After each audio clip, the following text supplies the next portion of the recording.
जानकारी दीजिए, यहाँ बैठकर झूठ ना फैलाएं कि चीन ने हमारा हिस्सा ले लिया है, चीन ने हमारा हिस्सा। भाई जो दिखा रहे थे वो भी डर गए। तो ऐसा है माजिद हैदरी, सुन लीजिए, मैं आपको समझा देता हूँ ये बात क्या हुई है। माजिद हैदरी सुनो, ये ना, ये यहाँ पे स्टोन पेल्टिंग मत करो स्क्रीन पे, मेरी बात सुनो पहले।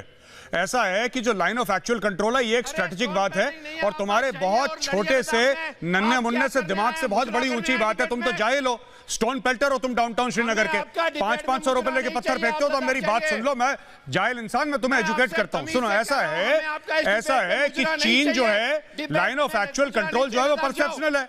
हम लोग अंदर जाते हैं, चीन भी अंदर आता है। अब चीन अंदर आया, चीन बाहर चला जाएगा। हम लोग भी गए थे 4 हफ्ते पहले अंदर, हम लोग भी बाहर आ गए। तो ये बात जो है 1967 के बाद लगातार चलती चली आ रही है। तो ये जो बात है, ये माजिद हैदरी जो है ना, सुनो माजिद हैदरी पूरा देश, एक बात ध्यान रखना, माजिद हैदरी पूरा देश तुमसे नफरत करता है।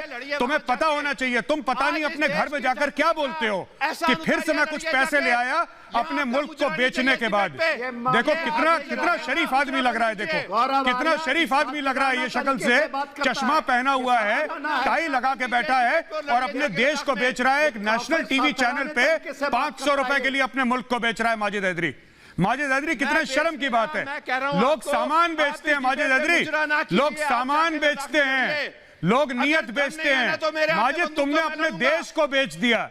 तुम भारत के गद्दार हो। सुनो मेरी बात, तुम भारत के गद्दार हो। मैं तुम्हें समझाता हूं कि क्यों तुम भारत के गद्दार हो। तुम इसलिए गद्दार हो क्योंकि तुम ये कह रहे हो कि चाइना ने कैप्चर कर लिया एरिया। तुम ये झूठ बोल रहे हो यहाँ पे माजिद।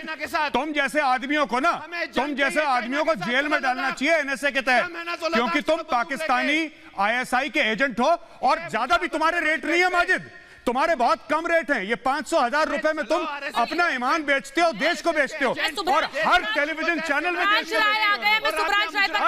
टेलीविजन चैनल पर भारत की पहले ही बोला, यहाँ पर आकर झूठ मत फैलाइए। जलील आदमी है ये माजिद हैदरी, सुब्रांश राय को गिरा हुआ आदमी है माजिद राय को लीजिए। सुब्रांश राय मुझे सुन नहीं पा रहे हैं, मुझे बताया जा रहा है, लेकिन दानिश कुरैशी बहुत देर से दहाड़ रहे हैं। मैं दानिश कुरैशी पर जा रही हूँ।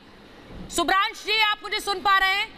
सुब्रांश जी, मैं चाहूंगी निगत को लीजिए, निगत अब्बास को लीजिए और सुब्रांश। हाँ जी सुचारिता, मैं सुब्रांश जी मुझे ये बताइए, एक मिनट, मैं आपको सुन रहा हूँ। पहले मैं सुब्रांश जी से सवाल ले लूं। नहीं, एक मिनट पहले मेरा सवाल सुनेंगे सर। आप सवाल सुनिए पहले, ऐसे नहीं अपने आप यहाँ भाषण सवाल सुनोगे कि ऐसे नहीं करोगे?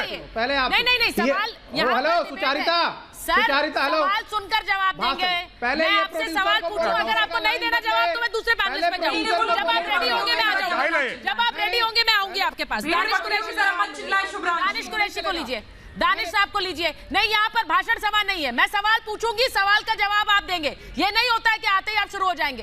दानिश कुरैशी, मैं आपसे पूछ रही हूँ, अरे भाई क्या होता है, सेना अध्यक्ष ने अगर कहा कि नेपाल जो कर रहा है किसी और के उकसावे पर कर रहा है, तो क्या गलत कहा है? क्या गलत कहा है? कौन है ये नेता जो सेना अध्यक्ष पर सवाल उठाने आ जाते हैं? सुनिए सुचारिता, कितनी कैसे हिम्मत हो जाती है इनकी सेना अध्यक्ष पर सवाल उठाने की?